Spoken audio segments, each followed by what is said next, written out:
લડતા હતા રાજુભાઈ કરપડા, અમારા આદિવાસી સમાજમાં પણ ઘણા મહેશભાઈ વસ્તી લોકોની સાથે રહીને લોકોનો પક્ષ મૂકતા હતા, વિપક્ષમાં હતા. ત્યારે એ લોકો પોતાના અંગત સ્વાર્થ માટે ભારતીય જનતા પાર્ટીમાં ગયા અને ભારતીય જનતા પાર્ટીમાં ગયા પછી આજે મગનું નામ મરી નથી પાડતા.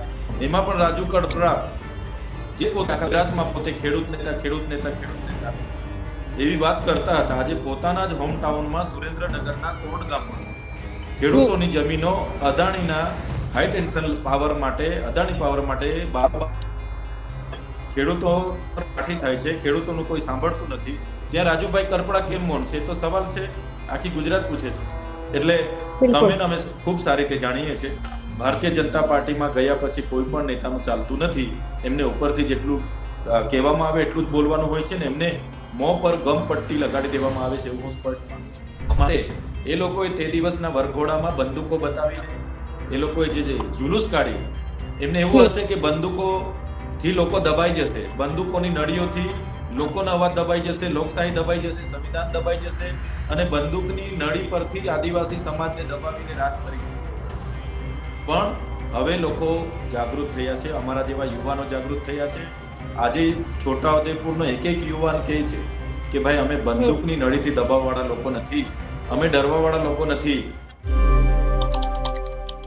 ગુજરાતમાં છેલ્લા ઘણા સમયથી અનેક એવા પ્રશ્નો છે, ક્યાંક ખેડૂતોની સાથે અન્યાય થઈ રહ્યા છે તો ક્યાંક ને ક્યાંક જે લોકો બોલવા માંગે છે એ લોકોને બોલવામાં નથી આવતું, ક્યાંક તે લોકોને દબાવવામાં આવે છે.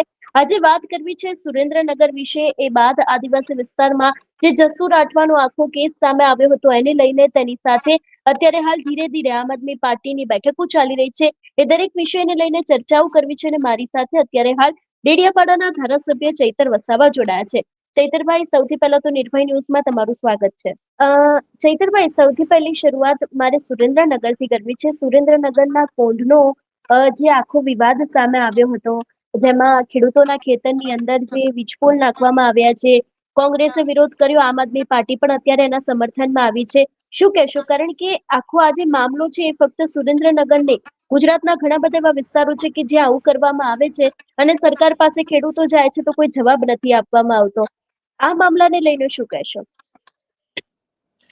જે પ્રકારે સુરેન્દ્રનગરના કોંઢ ગામમાં જે અદાણી કંપનીની વીજ લાઈન ત્યાંથી પસાર થઈ રહી હતી અને ખેડૂતોને કોઈ પણ જાતની ખેડૂતોની સહમતિ વગર, ગ્રામસભાની સહમતિ વગર બારોબાર ત્યાં કંપનીના લોકો પોલીસનો કાફલો લઈને ખેડૂતના ખેતરમાં આ હાઈ ટેન્શન લાઈન ઊભી કરવા માટેના ટાવરો ઊભા કરી રહ્યા હતા.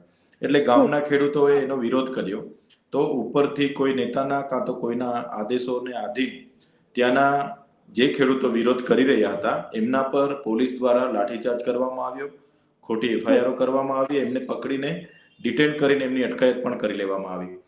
તો આ પ્રશ્ન માત્ર કોંઢ ગામનો કે સુરેન્દ્રનગર જિલ્લાનો નથી, આખા ગુજરાતમાં જ્યાં પણ આવી હાઈ ટેન્શન લાઈનો થાય છે ત્યાં ખેડૂતો સાથે આ જ પ્રકારે પોલીસ તંત્રનો ઉપયોગ કરીને એમને ડરાવવામાં આવે છે, ખોટા કેસ કરવામાં આવે છે ને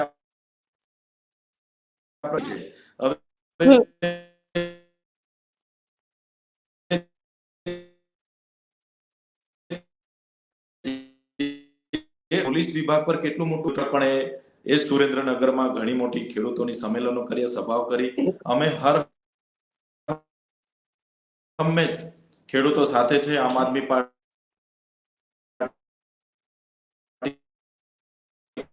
ખેડૂત ઉભા રહેવાનું હશે ત્યાં છે જ. અમારા તમામ દેવા માટેના સહમત નથી. જ્યાં પણ જરૂર પડશે અમે ખેડૂતો સાથે છે. બિલકુલ. ચૈતરભાઈ, અત્યારે વિપક્ષ તરીકે ક્યાંક લોકો છે સીધા સવાલ રાજુ કરપડા ઉપર ઉભા કરી રહ્યા છે, કારણ કે રાજુ કરપડા ભારતીય જનતા પાર્ટીમાં જોડાઈ ગયા છે.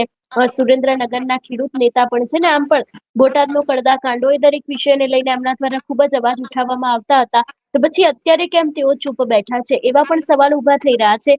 રાજુ કરપડાને લઈને તમે શું કહેશો? હા, એવા ભૂતકાળના કેટલાય દાખલા તમે જોયા હશે કે જે પણ લોકો સામાજિક મુવમેન્ટ કરતા હોય છે, જેમ કે અલ્પેશભાઈ ઠાકોર, હાર્દિકભાઈ પટેલ, એ જ પ્રકારે ખેડૂતોની જે લડત લડતા હતા, રાજુભાઈ કરપડા, અમારા આદિવાસી સમાજમાં પણ ઘણા મહેશભાઈ વસામે લોકોની સાથે રહીને લોકોનો પક્ષ મૂકતા હતા, વિપક્ષમાં હતા. ત્યારે એ લોકો પોતાના અંગત સ્વાર્થ માટે ભારતીય જનતા પાર્ટીમાં ગયા અને ભારતીય જનતા પાર્ટીમાં ગયા પછી આજે મગનું નામ મરી નથી પાડતા. એમાં પણ રાજુ કરપડા જે ગુજરાતમાં પોતે ખેડૂત નેતા એવી વાત કરતા હતા, આજે પોતાના જ હોમ ટાઉનમાં સુરેન્દ્રનગરના કોંડ ગામમાં ખેડૂતોની જમીનો અદાણીના હાઈ ટેન્શન પાવર માટે, અદાણી પાવર માટે ખેડૂતો કાઠી થાય છે, ખેડૂતોનું કોઈ સાંભળતું નથી. ત્યાં રાજુભાઈ કરપડા કેમ મૌન છે? તો સવાલ છે, આખી ગુજરાત પૂછે છે. એટલે તમે અમે ખૂબ સારી રીતે જાણીએ છીએ, ભારતીય જનતા પાર્ટીમાં ગયા પછી કોઈ પણ નેતાનું ચાલતું નથી. એમને ઉપરથી જેટલું કહેવામાં આવે એટલું જ બોલવાનું હોય છે ને એમને મોં પર ગમ પટ્ટી લગાડી દેવામાં આવે છે, એવું હું સ્પષ્ટ માનું છું. ચેતરભાઈ, આ તો વાત થઈ સુરેન્દ્રનગરની. જસુ રાઠવાનો જે આખો અત્યારે બનાવ ચાલી રહ્યો છે એને લઈને શું કહેશો? કારણ કે એક ભારતીય જનતા પાર્ટીના નેતા તરીકે એમના દ્વારા જે આખું આવું કરવામાં આવ્યું, કાયદો વ્યવસ્થાને લઈને પણ ક્યાંક એના કારણે સવાલ ઉભા થયા છે. તમે પોતે પણ સોશિયલ મીડિયામાં એક પોસ્ટ કરી હતી.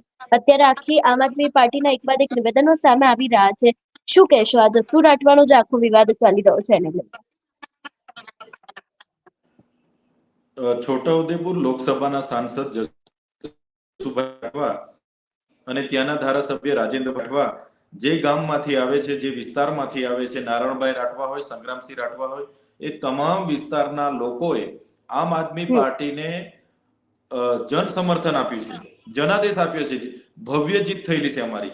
જસુભાઈ રાઠવા હોય, રાજેન્દ્ર રાઠવા હોય, નારણ રાઠવા હોય, સંગ્રામસિંહ રાઠવા હોય, બધાના ગામમાંથી આમ આદમી પાર્ટીને પૂર્ણ બહુમતી મળેલી છે. આ લોકોએ આમ આદમી પાર્ટીના 3 લોકોનું અપહરણ કરી અને એમના તાલુકા પંચાયતના પ્રમુખને બેસાડી દીધા છે. એ જનતા ક્યારે માફ નથી કરવાની. એ લોકોએ તે દિવસના વરઘોડામાં બંદૂકો બતાવીને એ લોકોએ જે જુલુસ કાઢ્યું, એમને એવું હશે કે બંદૂકોથી લોકો દબાઈ જશે, બંદૂકોની નળીઓથી લોકોનો અવાજ દબાઈ જશે, લોકશાહી દબાઈ જશે, સંવિધાન દબાઈ જશે અને બંદૂકની નળી પરથી આદિવાસી સમાજને દબાવીને રાજ કરી. પણ હવે લોકો જાગૃત થયા છે, અમારા જેવા યુવાનો જાગૃત થયા છે. આજે છોટાઉદેપુરનો એક યુવાન કહે છે કે ભાઈ અમે બંદૂકની નળીથી દબાવવાળા લોકો નથી, અમે ડરવાવાળા લોકો નથી. અને આજે પણ છોટા સરકારમાં એમના ગૃહમંત્રી કીધા હતા ને, કાયદામાં રહેશો તો ફાયદામાં રહેશો. તો ગૃહમંત્રીને મારી સલાહ છે, આ તમારા સાંસદને કાયદા, મારે ગૃહમંત્રીને સલાહ છે કે એમના પુત્રને કાયદાનું ભાન કરાવો. કેમ તમે એમના પર એફઆઈઆર નહોતા કરતા? અમે કીધું પછી એફઆઈઆર કરી છે, પણ માત્ર જાહેરનામાના ભાગની કેમ કરી છે ભાઈ? આર્મ્સ એક્ટ કેમ લગાડી નથી? એટલે આ માત્ર ને માત્ર વિપક્ષ માટે કાયદો અલગ છે, શાસક પક્ષ માટે અલગ છે. અને તૈયારીમાં છે. અમે એવા બંદૂકોથી એમની ગોળીઓથી ડરવાવાળા લોકો થોડા છે. અમે તો બદલાવ લાવવા માટે નીકળ્યા છે ને બદલાવ લાવીશું. ત્યાંના લોકોને જે ડરાવવા માટેની બંદૂકો લઈને લોકો નીકળ્યા હશે, ત્યાંનો એક યુવાન જાગૃત છે. એમની બંદૂકની અણીથી, એમની ગોળીથી કોઈ ડરવાવાળા લોકો નથી. આનાથી પણ વધારે તાકાતથી અમે આવનારી વિધાનસભા લડવાના છે. ચેતરભાઈ, તમે વાત કરી છે આવનારી વિધાનસભા માટે. આજે સવારે તમે તમારા સોશિયલ મીડિયામાં એક પોસ્ટ કરી કે આટલા વર્ષો થઈ ગયા તેમ છતાં પણ એ વિસ્તારમાં જ્યાં પાણી નહોતું ત્યાં આમ આદમી પાર્ટીના નેતાઓએ કામ કરીને બોરવેલ લઈને ત્યાં પહોંચ્યા હતા ને બાદ આખો બોર બનાવ્યો હતો ને લોકોને પાણી પહોંચાડ્યું હતું. કારણ કે એ ગામમાં છેલ્લા વર્ષોથી સવાલ હતો, પાણી નહોતું અને એ વસ્તુ આમ આદમી પાર્ટીએ કરી. તો આવા તો અનેક ગામમાં પ્રશ્નો છે, તો શું ધીરે ધીરે આમ આદમી પાર્ટી દરેક પ્રશ્નોને સોલ્વ કરશે ખરી? ચોક્કસ. આપણે નર્મદા જિલ્લાના ચિકદા તાલુકાનું તુંબડાવાડી ગામ, જે ગામમાં 600 જેટલા લોકો રહે છે, 80 જેટલા પરિવારો રહે છે, એમાં 60 થી વધારે બાળકો સ્કૂલમાં જાય એ ઉંમરના છે, 30 થી વધારે બાળકો આંગણવાડીમાં જાય એ ઉંમરના છે. આજે પણ આઝાદીના 78 વર્ષ થયા, એ ગામમાં પીવા માટે એક હેડપંપની ડંકી પણ નહોતી. ત્યાં જવા માટે રસ્તો પણ સરકારે નથી બનાવ્યો, નથી આંગણવાડી, નથી શાળા કે નથી કોઈને આવાસ મળ્યું. બસ એ લોકો મત નાખવા માટે લોકો નેતાઓ જાય છે, ચૂંટણીમાં એ લોકોને મત નાખવા માટે અપીલ કરીને આવતા રહે છે. ત્યારે એ લોકોએ અગાઉ નર્મદા કલેક્ટર કચેરી સામે 1 મહિનો જેટલો ધરણા કરી હતી કે ભાઈ અમને પણ સુવિધા આપો, અમે પણ માનવી છે, અમને પણ જીવવાના અધિકાર છે, અમે પણ દેશના નાગરિક છે, અમારા માટે પણ પીવાની પાણી, રસ્તા, ભૌતિક સુવિધા આપો. પણ આ ભાજપના શાસનમાં એક પણ નેતાએ, એક પણ અધિકારીએ એમના તરફે ધ્યાન, એમના આંખ આડા કાન કરી લીધેલા. અમારી જેવી ચિકદા તાલુકા પંચાયત બની, અમારા ચિકદા તાલુકા પંચાયતના પ્રમુખશ્રી પોતે ત્યાં જઈ એમની મુલાકાત લીધી. મુલાકાત લીધા પછી જિલ્લા સદસ્ય, તાલુકા સદસ્ય બધાએ સાથે મળીને એક ગામમાં પીવાના બોરની એ લોકો એક ખાડી કોતર હતું, એમાંથી નાની કુવાલી ખોદીને અત્યાર સુધી પાણી પીતા હતા. ત્યારે બોરની ગઈકાલે શરૂઆત કરી છે અને અમે ત્યાં સોલર બોર મોટર ત્યાં કરવાના છે. સાથે સાથે ગામને લાઇટ કનેક્શન મળે, રોડ રસ્તા મળે, આંગણવાડી મળે અને શાળા પણ મળે, એ કામ અમે કરવાના છે. તમે વિચાર કરો, સરકારને માનવતા જેવું કંઈ છે નથી, એમના નેતાઓને માનવતા જેવું કંઈ છે જ નથી. જે માનવી છે એ માનવીને સુવિધા તો આપવી પડે કે ના આપવી પડે. એવું જ એક ચાપડ ગામ છે, સ્ટેચ્યુ ઓફ યુનિટી થી 10 કિલોમીટર ચાપડ ગામ આવેલું છે, ત્યાં પણ આ પરિસ્થિતિ છે.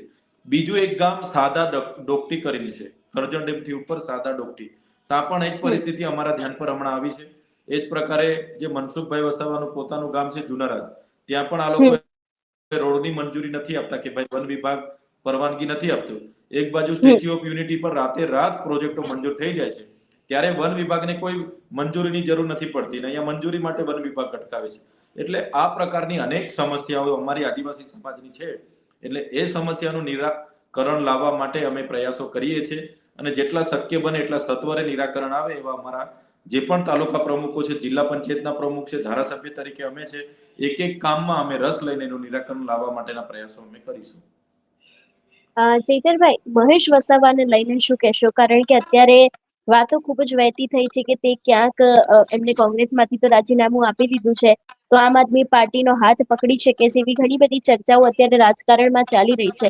શું કહેશો આ વિષયને લઈને?